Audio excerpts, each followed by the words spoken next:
Hi guys, welcome to our channel Mister Sisindri. Bigg Boss Telugu season 8 నుంచి తాజాగా ఓ promo విడుదల అయ్యింది. ఆ ప్రోమోని ఒకసారి చూసినట్లయితే బిగ్ బాస్ హౌస్లో హరితేజ హరికథ చెప్తుంది అని చెప్పవచ్చు. బిగ్ బాస్ కోరిక మేరకు హరితేజ హరికథ అయితే చెప్తుంది. ఇక ఆ తర్వాత బిగ్ బాస్ ఎవిక్షన్ బ్యాటిల్ని స్టార్ట్ చేశాడు. ఎవిక్షన్ షీల్డ్ ఎవరైతే గెలుచుకుంటారో వారు ఇమ్యూనిటీ లభిస్తుంది అని, ఎవిక్షన్ షీల్డ్ లభించడానికి అంటే ఇక ఎవిక్షన్ షీల్డ్కి టాస్క్కి సమయం ఆసన్నమైంది అంటూ బిగ్ బాస్ హౌస్లో ఎవిక్షన్ షీల్డ్ టాస్క్ అయితే ప్రారంభించాడు. ఈసారి ఎవిక్షన్ షీల్డ్ టాస్క్ని పాము ఎగ్స్ టాస్క్ ద్వారా ప్రారంభించడం అయితే జరిగింది. మొదటగా ప్రేరణ 5 మందిని రేస్ నుంచి అయితే తప్పించింది. ఆ తర్వాత ఇద్దరిద్దరు వచ్చి ఏకాభిప్రాయంతో ఒక్కొక్కరిని టాస్క్ నుంచి అవుట్ చేస్తూ వస్తూ ఉంటారు.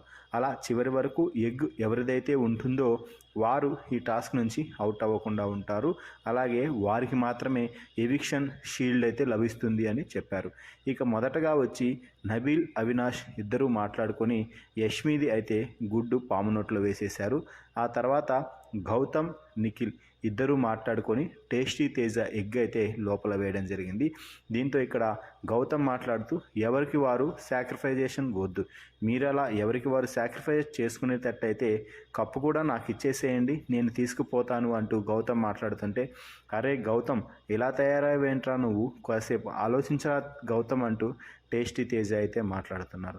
అయితే నిఖిల్ మాట్లాడుతూ నాకు ఆ ఎవిక్షన్ పాస్ వచ్చినా కూడా నా కోసం వాడను, ఎవరో ఒకరి కోసం వాడతాను అంటూ నిఖిల్ చెప్పడంతో ఇక టేస్టీ తేజ వచ్చి అరే నా గుడ్డు వేయొద్దురా అనగానే గౌతమ్ అలాగే నిఖిల్ ఇద్దరూ కలిసి ఎగ్ అయితే పాము నోట్లో పెట్టేశారు. దీంతో తేజ వచ్చి అలా చూస్తూ ఉంటే రోహిణి చాలా కామెడీగా గుడ్డు పోయిందా అంటూ కామెడీ చేస్తుంది.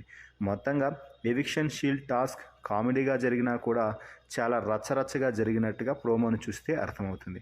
మరి ఈ ప్రోమో వీడియోపై మీ అభిప్రాయాన్ని కామెంట్స్ రూపంలో తెలపండి. మరిన్ని బిగ్ బాస్ లైవ్ అప్డేట్స్ కోసం మన ఛానల్ని చూస్తూ ఉండండి. Please subscribe our YouTube channel Mister సిసింద్రి.